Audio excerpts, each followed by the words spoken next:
ಪ್ರಮುಖ ಸುದ್ದಿಗಳನ್ನು ನೋಡೋಣ ಟಾಪ್ 24ನಲ್ಲಿ. ಯುದ್ಧ ಪೀಡಿತ ಉಕ್ರೇನ್ನಿಂದ ಹಾವೇರಿಯ ರಾಣಿಬೆನ್ನೂರಿಗೆ ಸೇಫ್ ಆಗಿ ಆಗಮಿಸಿದ ವಿದ್ಯಾರ್ಥಿನಿ ಮೈನಾ ನಾಯಕ್ರನ್ನ ಕೇಂದ್ರ ಸಚಿವ ಪ್ರಹ್ಲಾದ್ ಜೋಶಿ ಭೇಟಿ ಮಾಡಿದ್ದಾರೆ. ಸುರಕ್ಷಿತವಾಗಿ ತಾಯ್ನಾಡಿಗೆ ಮರಳಿದ ವಿದ್ಯಾರ್ಥಿನಿಯ ನಿವಾಸಕ್ಕೆ ತೆರಳಿ ಶುಭ ಕೋರಿ ಹುಬ್ಬಳ್ಳಿಯತ್ತ ಪ್ರಯಾಣ ಬೆಳೆಸಿದ್ರು. ಈ ವೇಳೆ ಸಚಿವ ಪ್ರಹ್ಲಾದ್ ಜೋಶಿಗೆ ಶಾಸಕ ಅರುಣ್ ಕುಮಾರ್ ಹಾಗೂ ಬಿಜೆಪಿ ಮುಖಂಡರು ಸಾಥ್ ನೀಡಿದ್ರು. ಉಕ್ರೇನ್ನಲ್ಲಿ ಕರ್ನಾಟಕದ ವಿದ್ಯಾರ್ಥಿ ನವೀನ್ ಮೃತಪಟ್ಟಿರುವ ಬಗ್ಗೆ ಮಾಜಿ ಡಿಸಿಎಂ ಡಾಕ್ಟರ್ ಜಿ ಪರಮೇಶ್ವರ್ ಪ್ರತಿಕ್ರಿಯೆ ನೀಡಿದ್ದಾರೆ. ತುಮಕೂರಿನ ಕೊರಟಗೆರೆಯಲ್ಲಿ ಮಾತನಾಡಿದ ಅವರು, ನವೀನ್ ಸಾವು ದುರದೃಷ್ಟಕರ. ಆದಷ್ಟು ಬೇಗ ಉಳಿದ ಭಾರತೀಯರನ್ನ ವಾಪಸ್ ಕರೆಸಿಕೊಳ್ಳಬೇಕಿದೆ. ಏರ್ಪೋರ್ಟ್ನಲ್ಲಿ ಶೆಲ್ ದಾಳಿ ಸೇರಿದಂತೆ ಸಾಕಷ್ಟು ಸಮಸ್ಯೆಗಳು ಉಕ್ರೇನ್ನಲ್ಲಿ ತಲೆದೂರಿವೆ. ಭದ್ರತಾ ಸಮಸ್ಯೆಗಳ ನಡುವೆ ವಿದ್ಯಾರ್ಥಿಗಳನ್ನ ಸುರಕ್ಷಿತವಾಗಿ ವಾಪಸ್ ಕರೆತರಬೇಕಾಗಿದೆ ಅಂತ ಹೇಳಿದ್ದಾರೆ. ಉಕ್ರೇನ್ನಲ್ಲಿ ಮೃತಪಟ್ಟ ಕರ್ನಾಟಕದ ವಿದ್ಯಾರ್ಥಿ ನವೀನ್ ನಿವಾಸಕ್ಕೆ ಶ್ರೀರಾಮ ಸೇನೆ ಮುಖ್ಯಸ್ಥ ಪ್ರಮೋದ್ ಮುತಾಲಿಕ್ ಭೇಟಿ ನೀಡಿ ನವೀನ್ ಪೋಷಕರಿಗೆ ಸಾಂತ್ವನ ಹೇಳಿದ್ದಾರೆ. ಬಳಿಕ ಮಾತನಾಡಿ, ಎರಡೂ ದೇಶಗಳ ನಡುವಿನ ಯುದ್ಧದಲ್ಲಿ ನಮ್ಮ ದೇಶದ ಯುವಕರು ಬಲಿಯಾಗ್ತಿದ್ದಾರೆ. ಉಕ್ರೇನ್ನಲ್ಲಿ ಸಿಲುಕಿಕೊಂಡವರನ್ನ ಸರ್ಕಾರ ಈಗಾಗಲೇ ಕರೆದುಕೊಂಡು ಬರ್ತಾ ಇದೆ. ಭಾರತದ ಮೆಡಿಕಲ್ ಇಂಜಿನಿಯರಿಂಗ್ ಕಾಲೇಜುಗಳ ಲೂಟಿ ಹೊಡಿತಿವೆ. ಒಂದ್ ವೇಳೆ ಶಿಕ್ಷಣ ವ್ಯವಸ್ಥೆ ಸರಿಯಾಗಿದ್ದಿದ್ರೆ ನವೀನ್ ವಿದೇಶಕ್ಕೆ ಹೋಗ್ತಾ ಇರಲಿಲ್ಲ, ಯುದ್ಧಕ್ಕೆ ಬಲಿಯಾಗ್ತಾ ಇರಲಿಲ್ಲ ಅಂತ ಹೇಳಿದ್ದಾರೆ. ಉಕ್ರೇನ್ನಲ್ಲಿ ಸಿಲುಕಿಕೊಂಡಿದ್ದ ಬಾಗಲಕೋಟೆಯ ವಿದ್ಯಾರ್ಥಿ ಪ್ರಜ್ವಲ್ ಭಾರತಕ್ಕೆ ವಾಪಸ್ಸಾಗಿದ್ದಾರೆ. ಬದಾಮಿ ತಾಲೂಕಿನ ಕೆರೂರು ಪಟ್ಟಣದ ನಿವಾಸಿಯಾಗಿರುವ ಪ್ರಜ್ವಲ್ ಉಕ್ರೇನ್ನಲ್ಲಿ 4ನೇ ವರ್ಷದ ಎಂಬಿಬಿಎಸ್ ವ್ಯಾಸಂಗ ಮಾಡ್ತಾ ಇದ್ರು. ಉಕ್ರೇನ್ನಿಂದ ಹಂಗೇರಿ ಗಡಿಗೆ ಬಂದು ಅಲ್ಲಿಂದ ಬುಡಾಪೆಸ್ಟ್ ಏರ್ಪೋರ್ಟ್ ಮೂಲಕ ಪ್ರಜ್ವಲ್ ದೆಹಲಿಗೆ ಆಗಮಿಸಿದ್ರು. ಅಲ್ಲಿಂದ ಹೈದರಾಬಾದ್ಗೆ ತೆರಳಿರುವ ಪ್ರಜ್ವಲ್ ಇಂದು ಸಂಜೆ ಬಾಗಲಕೋಟೆಗೆ ಆಗಮಿಸಲಿದ್ದಾರೆ. ಉಕ್ರೇನ್ನಲ್ಲಿ ಸಾವನ್ನಪ್ಪಿದ್ದ ವಿದ್ಯಾರ್ಥಿ ನವೀನ್ ಪಾರ್ಥಿವ ಶರೀರ ಯಾವಾಗ ವಾಪಸ್ ಕರೆತರ್ತೀರಾ ಅಂತ ಪ್ರಶ್ನಿಸಿದ್ದಕ್ಕೆ ಮಾಧ್ಯಮಗಳ ಮೇಲೆ ದಾವಣಗೆರೆ ಸಂಸದ ಜಿಎಂ ಸಿದ್ದೇಶ್ವರ್ ಗರಂ ಆಗಿದ್ದಾರೆ. ಪಾರ್ಥಿವ ಶರೀರ ವಾಪಸ್ ತರಲು ಸರ್ಕಾರದ ಮೇಲೆ ಒತ್ತಡ ಹಾಕಲಾಗುತ್ತೆ ಎಂದಿದ್ದಕ್ಕೆ ನಿಮ್ಮದೇ ಸರ್ಕಾರ ಅಧಿಕಾರದಲ್ಲಿರೋದಲ್ವಾ ಅಂತ ಪ್ರಶ್ನೆ ಮಾಡಿದ್ದಾರೆ. ಇದರಿಂದ ಕುಪಿತಗೊಂಡ ಸಂಸದರು ಮಾಧ್ಯಮದವರ ಮೇಲೆ ಕಿಡಿಕಾರಿದ್ದಾರೆ. ತುಮಕೂರಿನ ಸಿದ್ಧಗಂಗಾ ಮಠದಲ್ಲಿ ಸಿದ್ಧಲಿಂಗೇಶ್ವರ ರಥೋತ್ಸವ ವಿಜೃಂಭಣೆಯಿಂದ ಜರುಗಿದೆ. ಇತಿಹಾಸ ಪ್ರಸಿದ್ಧ ರಥೋತ್ಸವಕ್ಕೆ ಸಾವಿರಾರು ಭಕ್ತರು ಸಾಕ್ಷಿಯಾದರು. ಶ್ರೀ ಸಿದ್ಧಲಿಂಗ ಸ್ವಾಮೀಜಿಗಳ ಸಮ್ಮುಖದಲ್ಲಿ ಬೆಳ್ಳಿ ರಥೋತ್ಸವ, ಮುತ್ತಿನ ಪಲ್ಲಕ್ಕಿ ಸೇರಿದಂತೆ ವಿಶೇಷ ಸಾಂಸ್ಕೃತಿಕ ಕಾರ್ಯಕ್ರಮಗಳು ನಡೆದವು. ಬಗೆ ಬಗೆಯ ಹೂಗಳಿಂದ ಅಲಂಕೃತವಾದ ಸಿದ್ಧಲಿಂಗೇಶ್ವರನ ತೇರು ಎಳೆದು ಭಕ್ತಾದಿಗಳು ಪುನೀತರಾದರು. ರಥಕ್ಕೆ ಬಾಳೆಹಣ್ಣು ಎಸೆದು ತಮ್ಮ ಇಷ್ಟಾರ್ಥ ಈಡೇರಲಿ ಅಂತ ಪ್ರಾರ್ಥಿಸಿದರು. ಇನ್ನು ರಥೋತ್ಸವದ ವೇಳೆ ಭಕ್ತರೊಬ್ಬರು ಯುದ್ಧ ನಿಲ್ಲಲಿ ಅಂತ ದೇವರ ಮೊರೆ ಹೋಗಿದ್ದಾರೆ. ರಷ್ಯಾ ಉಕ್ರೇನ್ ನಡುವಿನ ಯುದ್ಧ ನಿಲ್ಲಲಿ, ಭಾರತೀಯರೆಲ್ಲರೂ ಸುರಕ್ಷಿತವಾಗಿ ಬರಲಿ ಅಂತ ಬಾಳೆಹಣ್ಣಿನ ಮೇಲೆ ಬರೆದು ರಥಕ್ಕೆ ಎಸೆದಿದ್ದಾರೆ. ಈ ವಿಡಿಯೋ ಸಾಮಾಜಿಕ ಜಾಲತಾಣದಲ್ಲಿ ಹರಿದಾಡುತ್ತಿದೆ. ಬಿಜೆಪಿ ಶಾಸಕ ಬಸನಗೌಡ ಪಾಟೀಲ್ ಯತ್ನಾಳ್ ತಮ್ಮದೇ ಪಕ್ಷದ ನಾಯಕ ಸಚಿವ ಮುರುಗೇಶ್ ನಿರಾಣಿ ವಿರುದ್ಧ ವಿಜಯಪುರದಲ್ಲಿ ವಾಗ್ದಾಳಿ ನಡೆಸಿದ್ದಾರೆ. ಯತ್ನಾಳ್ನನ್ನ ಸೋಲಿಸಿದ್ರೆ ಪಂಚಮಸಾಲಿ ಸಮಾಜದಲ್ಲಿ ಸಿಎಂ ಆಗಬಹುದು ಅಂತ ನಿರಾಣಿ ಕನಸು ಕಾಣುತ್ತಿದ್ದಾರೆ. ಕಳೆದ ಚುನಾವಣೆಯಲ್ಲಿ ನನ್ನನ್ನು ಸೋಲಿಸಲು 2 ಕೋಟಿ ರೂಪಾಯಿ ಖರ್ಚು ಮಾಡಿದ್ದಾರೆ. ವಿಜಯಪುರದಲ್ಲಿ 20,000 ಗಾಣಿಗ ಮತದಾರರಿದ್ದಾರೆ. ಹೀಗಾಗಿ ಮಾಜಿ ಸಚಿವ ಎಸ್ಕೆ ಬೆಳ್ಳುಬ್ಬಿಯನ್ನ ಚುನಾವಣೆಯಲ್ಲಿ ನಿಲ್ಲಿಸಿ ನನ್ನನ್ನು ಸೋಲಿಸಲು ಯತ್ನಿಸಿದ್ರು ಅಂತ ಕಿಡಿಕಾರಿದ್ದಾರೆ. ತನ್ವೀರ್ ಸೇಠ್ ಶಾಸಕರಾಗಿ ಆಯ್ಕೆಯಾಗಿದ್ದನ್ನು ಪ್ರಶ್ನಿಸಿ ಸಲ್ಲಿಸಿದ್ದ ಅರ್ಜಿಯನ್ನು ಹೈಕೋರ್ಟ್ ವಜಾಗೊಳಿಸಿದೆ. ಚುನಾವಣೆಯಲ್ಲಿ ಅಕ್ರಮ ನಡೆದಿದೆ ಎಂದು ಆರೋಪಿಸಿ ಎಸ್ಡಿಪಿಐ ಅಭ್ಯರ್ಥಿ ಅಬ್ದುಲ್ ಮಜೀದ್ ತಕರಾರು ಅರ್ಜಿ ಸಲ್ಲಿಸಿದ್ರು. ತನ್ವೀರ್ ಸೇಠ್ ಪರ ವಕೀಲ ಶ್ಯಾಮಸುಂದರ್ ವಾದ ಮಂಡಿಸಿದ್ದಾರೆ.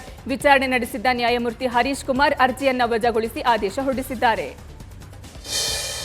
ಉತ್ತರ ಪ್ರದೇಶದಲ್ಲಿ ಇಂದು 6ನೇ ಹಂತದ ಮತದಾನ ನಡೆಯಲಿದೆ. ಮುಖ್ಯಮಂತ್ರಿ ಯೋಗಿ ಆದಿತ್ಯನಾಥ್ ಸೇರಿದಂತೆ ಪ್ರಮುಖ ನಾಯಕರ ಭವಿಷ್ಯ ನಿರ್ಧಾರವಾಗಲಿದೆ. ಒಟ್ಟು 59 ವಿಧಾನಸಭಾ ಕ್ಷೇತ್ರಗಳಲ್ಲಿ ವೋಟಿಂಗ್ ನಡೆಯಲಿದ್ದು, ಯೋಗಿ ಆದಿತ್ಯನಾಥ್, ಕಾಂಗ್ರೆಸ್ನ ಅಜಯ್ ಕುಮಾರ್ ಲಾಲು, ಸಮಾಜವಾದಿ ಪಕ್ಷದ ಸ್ವಾಮಿ ಪ್ರಸಾದ್ ಮೌರ್ಯ ಕಣದಲ್ಲಿರುವ ಪ್ರಮುಖ ಅಭ್ಯರ್ಥಿಗಳಾಗಿದ್ದಾರೆ. ಉತ್ತರ ಪ್ರದೇಶದ 403 ವಿಧಾನಸಭೆ ಕ್ಷೇತ್ರಗಳಿಗೆ ಒಟ್ಟು 7 ಹಂತಗಳಲ್ಲಿ ಮತದಾನ ನಡೀತಾ ಇದೆ.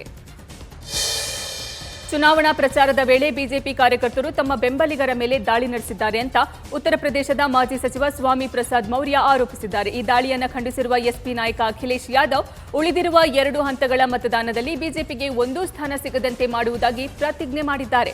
ಬಿಜೆಪಿ ತೊರೆದಿದ್ದ ಮೌರ್ಯ ಈ ಬಾರಿ ಫಜಿಲ್ ನಗರ ಕ್ಷೇತ್ರದಿಂದ ಎಸ್ಪಿ ಅಭ್ಯರ್ಥಿಯಾಗಿ ಕಣಕ್ಕಿಳಿದಿದ್ದಾರೆ. ಮಾರ್ಚ್ 6ರಂದು ಪ್ರಧಾನಿ ನರೇಂದ್ರ ಮೋದಿ ಮಹಾರಾಷ್ಟ್ರದ ಪುಣೆಗೆ ವಿವಿಧ ಅಭಿವೃದ್ಧಿ ಕಾಮಗಾರಿಗಳಿಗೆ ಚಾಲನೆ ನೀಡಲು ಆಗಮಿಸಲಿದ್ದಾರೆ. ಆದರೆ ಪುಣೆ ಕಾಂಗ್ರೆಸ್ ಘಟಕ ಮೋದಿ ಆಗಮನವನ್ನು ಖಂಡಿಸಲು ಚಿಂತನೆ ನಡೆಸಿದೆ. ಕಪ್ಪು ಬಟ್ಟೆ ಧರಿಸಿ ಮೋದಿ ಆಗಮನವನ್ನು ಖಂಡಿಸಲಿದ್ದೇವೆ ಅಂತ ಪುಣೆ ಕಾಂಗ್ರೆಸ್ ತಿಳಿಸಿದೆ. ಇತ್ತೀಚೆಗಷ್ಟೇ ಪ್ರಧಾನಿ ಮೋದಿ ಮಹಾರಾಷ್ಟ್ರದಿಂದ ಇತರ ರಾಜ್ಯಗಳಿಗೆ ಕೊರೋನಾ ಹರಡ್ತಾ ಇದೆ ಅಂತ ಹೇಳಿಕೆ ನೀಡಿದ್ರು. ಹೀಗಾಗಿ ಪ್ರಧಾನಿ ಹೇಳಿಕೆ ಖಂಡಿಸಿ ಪ್ರತಿಭಟಿಸಲು ಮಹಾರಾಷ್ಟ್ರ ಕಾಂಗ್ರೆಸ್ ನಿರ್ಧರಿಸಿದೆ. ಮಹಾರಾಷ್ಟ್ರದಲ್ಲಿ ಕೊರೋನಾ ಸೋಂಕು ಹರಡುವಿಕೆ ನಿಯಂತ್ರಣಕ್ಕೆ ಬಂದಿದೆ. ಹೀಗಾಗಿ ಮಹಾರಾಷ್ಟ್ರ ಸರ್ಕಾರವು ಶಾಪಿಂಗ್ ಕಾಂಪ್ಲೆಕ್ಸ್, ರೆಸ್ಟೋರೆಂಟ್ ಮತ್ತು ಸಿನಿಮಾ ಹಾಲ್, ಪ್ರವಾಸಿ ಸ್ಥಳಗಳು, ಮನರಂಜನಾ ಉದ್ಯಾನವನಗಳ ಮೇಲಿನ ನಿರ್ಬಂಧವನ್ನು ಸಡಿಲಗೊಳಿಸಿ ದೊಡ್ಡ ನಗರಗಳಲ್ಲಿ ಸಿನಿಮಾ ಮಂದಿರಗಳು 100% ಸಾಮರ್ಥ್ಯದೊಂದಿಗೆ ಕಾರ್ಯನಿರ್ವಹಿಸಲು ಅನುಮತಿ ನೀಡಿದೆ. ಈ ಕುರಿತ ಹೊಸ ಮಾರ್ಗಸೂಚಿಯನ್ನು ಹೊರಡಿಸಲಾಗಿದೆ. ಉಕ್ರೇನ್ನಲ್ಲಿ ಮೃತಪಟ್ಟ ಕರ್ನಾಟಕದ ವಿದ್ಯಾರ್ಥಿ ನವೀನ್ ಮೃತದೇಹವನ್ನು ಶೀಘ್ರವಾಗಿ ಭಾರತಕ್ಕೆ ತರಲಾಗುವುದು ಅಂತ ರಕ್ಷಣಾ ಸಚಿವ ರಾಜನಾಥ್ ಸಿಂಗ್ ಹೇಳಿದ್ದಾರೆ. ಪ್ರಧಾನಿ ನರೇಂದ್ರ ಮೋದಿ ಭಾರತೀಯ ವಿದ್ಯಾರ್ಥಿಯ ಮೃತದೇಹವನ್ನು ತರಲು ಶ್ರಮ ಪಡ್ತಾ ಇದ್ದಾರೆ. ಇದರ ಜೊತೆಗೆ ವಿದೇಶಾಂಗ ಇಲಾಖೆಯು ಕೂಡ ನಿರಂತರವಾಗಿ ಕಾರ್ಯನಿರ್ವಹಿಸುತ್ತಿದೆ. ಉಕ್ರೇನ್ನಲ್ಲಿ ಸದ್ಯ ಪರಿಸ್ಥಿತಿ ತೀರಾ ಹದಗೆಟ್ಟಿದೆ, ಆದರೂ ಕೇಂದ್ರ ಎಲ್ಲಾ ಪ್ರಯತ್ನ ಮಾಡ್ತಾ ಇದೆ ಅಂತ ಹೇಳಿದ್ದಾರೆ. ಉಕ್ರೇನ್ ರಷ್ಯಾ ಯುದ್ಧ ತೀವ್ರಗೊಂಡ ಹಿನ್ನೆಲೆ ಇಂದು ಸಂಸತ್ತಿನ ವಿದೇಶಾಂಗ ವ್ಯವಹಾರಗಳ ಸಲಹಾ ಸಮಿತಿ ಸಭೆ ನಡೆಸಲು ತೀರ್ಮಾನಿಸಿದೆ. ಉಕ್ರೇನ್ ಯುದ್ಧ ಪರಿಸ್ಥಿತಿ ಹಾಗೂ ಅಲ್ಲಿ ಸಿಲುಕಿರುವ ಭಾರತೀಯ ವಿದ್ಯಾರ್ಥಿಗಳ ಬಗ್ಗೆ ಸಂಸತ್ತಿನ ವಿದೇಶಾಂಗ ವ್ಯವಹಾರಗಳ ಸಲಹಾ ಸಮಿತಿಯ ಸದಸ್ಯರಿಗೆ ಕೇಂದ್ರ ಸಚಿವರು ಮಾಹಿತಿ ನೀಡಲಿದ್ದಾರೆ. ಹೀಗಾಗಿ ಇಂದಿನ ಸಭೆ ಭಾರಿ ಮಹತ್ವ ಪಡೆದುಕೊಂಡಿದೆ. ಉಕ್ರೇನ್ನ ಕಾರ್ಖೀವ್ನಲ್ಲಿ ಸಿಲುಕಿರುವ ಭಾರತೀಯ ವಿದ್ಯಾರ್ಥಿಗಳು ಕೂಡಲೇ ಬೇರೆ ಸ್ಥಳಗಳಿಗೆ ತೆರಳುವಂತೆ ಭಾರತದ ರಾಯಭಾರ ಕಚೇರಿ ತಿಳಿಸಿದೆ. ಈ ಕುರಿತು ಹೊಸ ಮಾರ್ಗಸೂಚಿ ಹೊರಡಿಸಿದ್ದು ಪರಿಸ್ಥಿತಿ ಹದಗೆಡ್ತಾ ಇದೆ. ಯಾರಿಗೆ ಬಸ್ಸು, ರೈಲುಗಳು ಸಿಗ್ತಾ ಇಲ್ವೋ ಅಂಥವರು ಕಾಲ್ನಡಿಗೆಯಲ್ಲಿ ಬೇರೆ ನಗರಕ್ಕೆ ಸ್ಥಳಾಂತರವಾಗುವಂತೆ ಸೂಚಿಸಲಾಗಿದೆ. ಇದರಿಂದಾಗಿ ಯುದ್ಧ ಮತ್ತಷ್ಟು ತೀವ್ರಗೊಳ್ಳುವ ಆತಂಕವನ್ನ ಹುಟ್ಟುಹಾಕಿದೆ. ಉಕ್ರೇನ್ ನೆರೆಯ ರಾಷ್ಟ್ರಗಳಾದ ಪೋಲೆಂಡ್, ರೊಮೇನಿಯಾ, ಬೆಲಾರಸ್ ದೇಶಗಳಿಗೆ ವಿಶ್ವಸಂಸ್ಥೆಯ ಭಾರತೀಯ ಖಾಯಂ ಪ್ರತಿನಿಧಿ ಟಿಎಸ್ ತಿರುಮೂರ್ತಿ ಧನ್ಯವಾದ ತಿಳಿಸಿದ್ದಾರೆ. ಯುದ್ಧದ ಸಮಯದಲ್ಲಿ ನಮ್ಮ ನಾಗರಿಕರಿಗಾಗಿ ಗಡಿ ಮುಕ್ತಗೊಳಿಸಿದ್ದಕ್ಕೆ ಹಾಗೂ ಎಲ್ಲಾ ರೀತಿಯ ಸೌಲಭ್ಯಗಳನ್ನು ನೀಡಿದ್ದಕ್ಕೆ ಧನ್ಯವಾದ ಹೇಳಿದ್ದಾರೆ. ಭಾರತೀಯ ನಾಗರಿಕರು ಮರಳಿ ತಾಯ್ನಾಡು ಸೇರಲು ಈ ರಾಷ್ಟ್ರಗಳು ನೆರವು ನೀಡುತ್ತಿರುವುದಕ್ಕೆ ತಿರುಮೂರ್ತಿ ಕೃತಜ್ಞತೆ ಸಲ್ಲಿಸಿದ್ದಾರೆ. ಪ್ರಧಾನಿ ನರೇಂದ್ರ ಮೋದಿ ಯುದ್ಧ ಪೀಡಿತ ಉಕ್ರೇನ್ನಲ್ಲಿ ಸಿಲುಕಿರುವ ಭಾರತೀಯರನ್ನ ಕರೆತರುವ ಬಗ್ಗೆ ಚರ್ಚಿಸಲು 4ನೇ ಉನ್ನತ ಮಟ್ಟದ ಸಭೆಯನ್ನು ನಡೆಸಿದ್ದಾರೆ. ಈ ವೇಳೆ ಆಪರೇಷನ್ ಗಂಗಾ ಕಾರ್ಯಾಚರಣೆ ಮತ್ತಷ್ಟು ಚುರುಕುಗೊಳಿಸುವುದರ ಬಗ್ಗೆ ಪ್ರಧಾನಿ ಸೂಚನೆ ನೀಡಿದ್ದಾರೆ. ಸಭೆಯಲ್ಲಿ ಕೇಂದ್ರ ವಿದೇಶಾಂಗ ಸಚಿವ ಎಸ್ ಜೈಶಂಕರ್, ಕೇಂದ್ರ ಸಚಿವ ಪಿಯೂಷ್ ಗೋಯಲ್, ವಿದೇಶಾಂಗ ಇಲಾಖೆ ಕಾರ್ಯದರ್ಶಿ ಹರ್ಷವರ್ಧನ್ ಶ್ರೀಂಗ್ಲಾ, ರಾಷ್ಟ್ರೀಯ ಭದ್ರತಾ ಸಲಹೆಗಾರ ಅಜಿತ್ ದೋವಲ್ ಉಪಸ್ಥಿತರಿದ್ದರು. ಮುಂದಿನ ದಿನಗಳಲ್ಲಿ ಒಟ್ಟು 31 ವಿಮಾನಗಳ ಮೂಲಕ 6,300ಕ್ಕೂ ಹೆಚ್ಚು ಭಾರತೀಯರನ್ನ ತಾಯ್ನಾಡಿಗೆ ಕರೆತರಲಾಗುತ್ತೆ ಅಂತ ಉಕ್ರೇನ್ನಲ್ಲಿರುವ ಭಾರತೀಯ ರಾಯಭಾರ ಅಧಿಕಾರಿಗಳು ಮಾಹಿತಿ ನೀಡಿದ್ದಾರೆ. ವಾಯುಸೇನೆಯ ವಿಮಾನಗಳು ಆಪರೇಷನ್ ಗಂಗಾ ಮಿಷನ್ನಡಿ ಈ ಕಾರ್ಯಾಚರಣೆಯಲ್ಲಿ ಭಾಗವಹಿಸುತ್ತಿವೆ. ಆದಷ್ಟು ತ್ವರಿತಗತಿಯಲ್ಲಿ ಭಾರತೀಯ ನಾಗರಿಕರ ರಕ್ಷಣಾ ಕಾರ್ಯ ನಡೆಸುವುದಾಗಿ ಅಧಿಕಾರಿಗಳು ಹೇಳಿದ್ದಾರೆ. ಉಕ್ರೇನ್ ಯುದ್ಧವನ್ನು ಕೇಂದ್ರದ ಬಿಜೆಪಿ ಸರ್ಕಾರ ಪ್ರಚಾರಕ್ಕೆ ಬಳಸಿಕೊಳ್ತಾ ಇದೆ ಅಂತ ಕಾಂಗ್ರೆಸ್ ನಾಯಕ ಮನೀಶ್ ತಿವಾರಿ ವಾಗ್ದಾಳಿ ನಡೆಸಿದ್ದಾರೆ. ಕೆಲವು ಕೇಂದ್ರ ಸಚಿವರ ಮಾತುಗಳು ಅಸಂಬದ್ಧ ಮತ್ತು ಹಾಸ್ಯಾಸ್ಪದವಾಗಿವೆ. ಯುದ್ಧ ಪೀಡಿತ ಉಕ್ರೇನ್ನಿಂದ ಪಾರಾಗಿ ತಾಯ್ನಾಡಿಗೆ ಮರಳಿರುವ ವಿದ್ಯಾರ್ಥಿಗಳನ್ನು ವಿಮಾನಗಳಲ್ಲಿ, ವಿಮಾನ ನಿಲ್ದಾಣಗಳಲ್ಲಿ ಸ್ವಾಗತಿಸಲು ತೆರಳಿರುವ ಕೇಂದ್ರ ಸಚಿವರ ನಡೆಯನ್ನ ಪ್ರಸ್ತಾಪಿಸಿ ಮನೀಶ್ ತಿವಾರಿ ಟೀಕಾ ಪ್ರಹಾರ ನಡೆಸಿದ್ದಾರೆ. ರಷ್ಯಾ ಅಧ್ಯಕ್ಷ ವ್ಲಾದಿಮಿರ್ ಪುಟಿನ್ ಜೊತೆ ನಿರಂತರ ಸಂಪರ್ಕದಲ್ಲಿರುವುದಾಗಿ ಫ್ರಾನ್ಸ್ ಅಧ್ಯಕ್ಷ ಇಮಾನ್ಯುಯಲ್ ಮ್ಯಾಕ್ರೋನ್ ಹೇಳಿದ್ದಾರೆ. ಉಕ್ರೇನ್ ರಷ್ಯಾ ನಡುವಿನ ಯುದ್ಧ ಕೊನೆಗಾಣಿಸಲು ಪುಟಿನ್ ಜೊತೆ ನಿರಂತರವಾಗಿ ಸಂಪರ್ಕದಲ್ಲಿರುತ್ತೇನೆ. ಕದನ ವಿರಾಮ ಘೋಷಿಸಲು ಪುಟಿನ್ ಮನವೊಲಿಕೆಗೆ ಯತ್ನಿಸುತ್ತೇನೆ. ಯುದ್ಧ ಕೊನೆಯಾಗಿ ಶಾಂತಿ ನೆಲೆಸಲು ಅಗತ್ಯವಿರುವ ಎಲ್ಲಾ ಕ್ರಮಗಳನ್ನು ಕೈಗೊಳ್ಳುತ್ತೇನೆ ಅಂತ ಮ್ಯಾಕ್ರೋನ್ ಹೇಳಿದ್ದಾರೆ. ರಷ್ಯಾ ಸೇನೆಗೆ ಪ್ರಬಲ ಪ್ರತಿರೋಧ ಒಡ್ಡುತ್ತಿರುವ ಉಕ್ರೇನ್ಗೆ ಬೆಂಬಲ ಸೂಚಿಸಲು ಅಮೆರಿಕ ಮುಂದಾಗಿದೆ. ಪುಟಿನ್ ಸೇನಾ ಪಡೆಗಳ ಬಾಂಬ್ ದಾಳಿಗೆ ತತ್ತರಿಸಿ ಹೋಗಿರುವ ಉಕ್ರೇನ್ಗೆ ಮಾನವೀಯ ಬೆಂಬಲ, ಆರ್ಥಿಕ ಹಾಗೂ ಸೇನಾ ಭದ್ರತೆ ನೀಡುವುದಾಗಿ ಅಮೆರಿಕದ ವಿದೇಶಾಂಗ ಸಚಿವ ಆಂಟನಿ ಬ್ಲಿಂಕನ್ ಹೇಳಿದ್ದಾರೆ. ಸಂಕಷ್ಟದ ಸಮಯದಲ್ಲಿ ಉಕ್ರೇನ್ ಜೊತೆ ದೃಢವಾಗಿ ನಿಲ್ಲುವುದಾಗಿ ಅಮೆರಿಕ ಸ್ಪಷ್ಟಪಡಿಸಿದೆ. ರಾಷ್ಟ್ರೀಯ ವಿಪತ್ತು ನಿರ್ವಹಣಾ ಪಡೆ ರಷ್ಯಾ ದಾಳಿಯಿಂದ ಅಪಾರ ನಷ್ಟಕ್ಕೆ ಒಳಗಾಗಿರುವ ಉಕ್ರೇನ್ಗೆ ಪರಿಹಾರ ಸಾಮಗ್ರಿಗಳನ್ನು ಕಳುಹಿಸಿದೆ.